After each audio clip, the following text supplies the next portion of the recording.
Congratulations, you did it. Thanks. I can't believe it.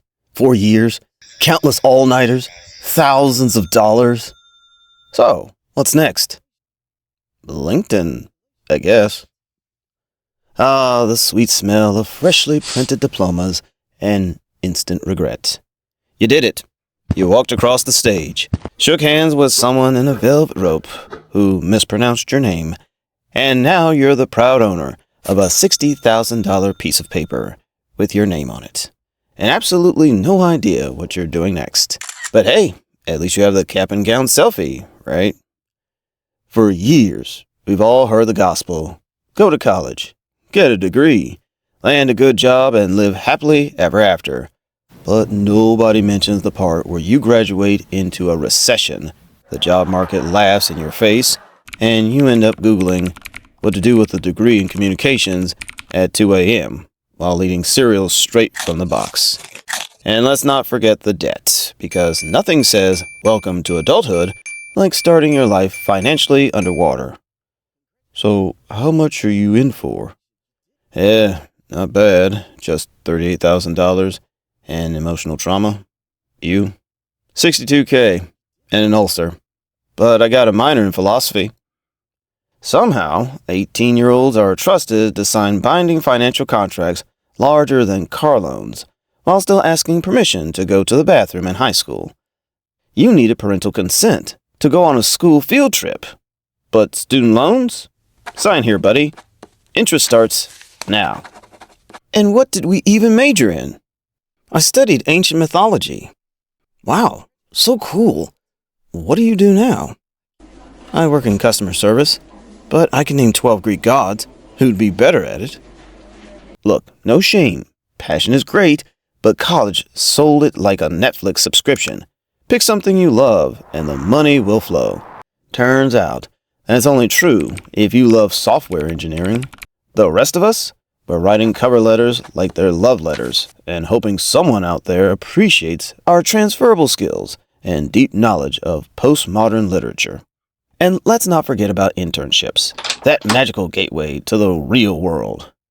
We're looking for an entry-level candidate with 5 years of experience, 2 internships, and a letter of recommendation from a demigod. Oh, I led the yearbook club? Adorable. We'll keep your resume in a folder we never open. You spend your summer making spreadsheets, fetching cold brew for your boss's boss, and pretending you know how to use Excel. It's called gaining experience, which somehow doesn't count unless it was unpaid and soul-crushing. And yes, you need 3 of those internships to land a job that pays just enough to cover your Spotify premium. College was supposed to teach us real-world skills. Instead, most of us walked out with a diploma and the unique ability to write a 10-page paper on symbolism in Frankenstein the night before it's due while crying into a bag of pretzels.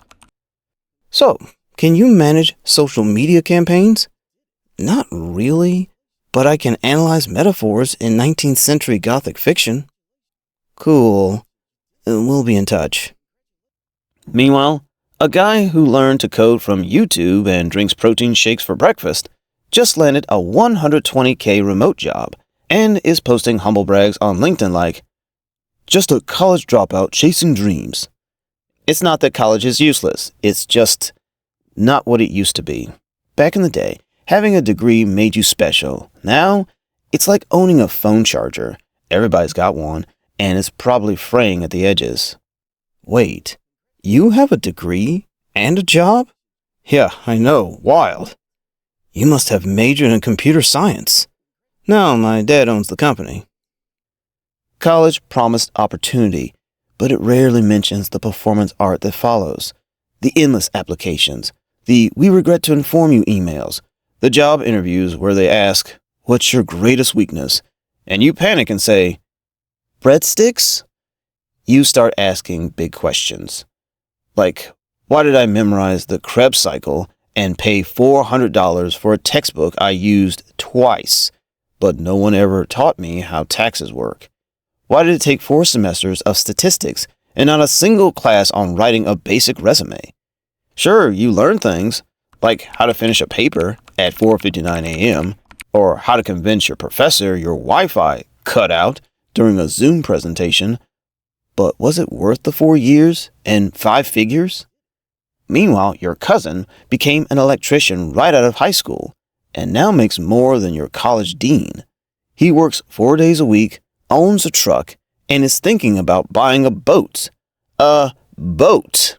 And here you are, updating your resume for the 3rd time today and wondering if the bullet point, strong team player, still counts when your team was just Karen from class and she never replied to your emails.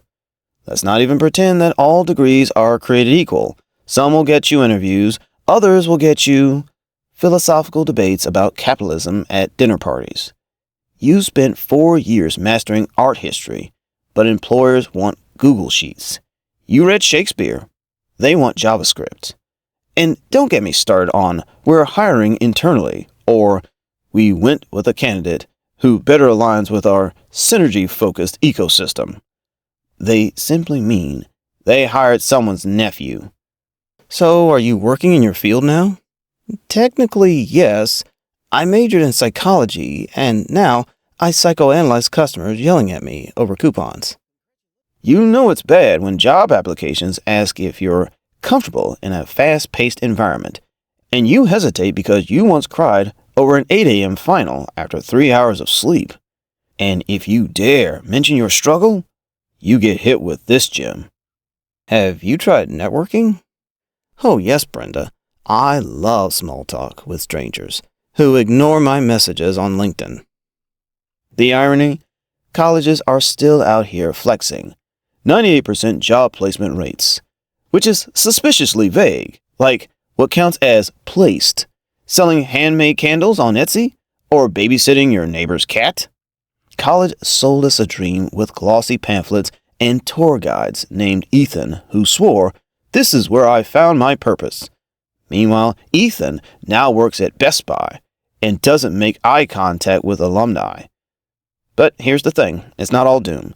College isn't completely useless. It gave you something. Maybe it wasn't a 6-figure job or a corner office, but it was something. You learned how to finish assignments on 3 hours of sleep, how to fake confidence in a presentation with 0 slides ready. You learned how to Google answers like a professional and how to pretend you read the textbook when you didn't. It taught you how to survive, just maybe not how to thrive.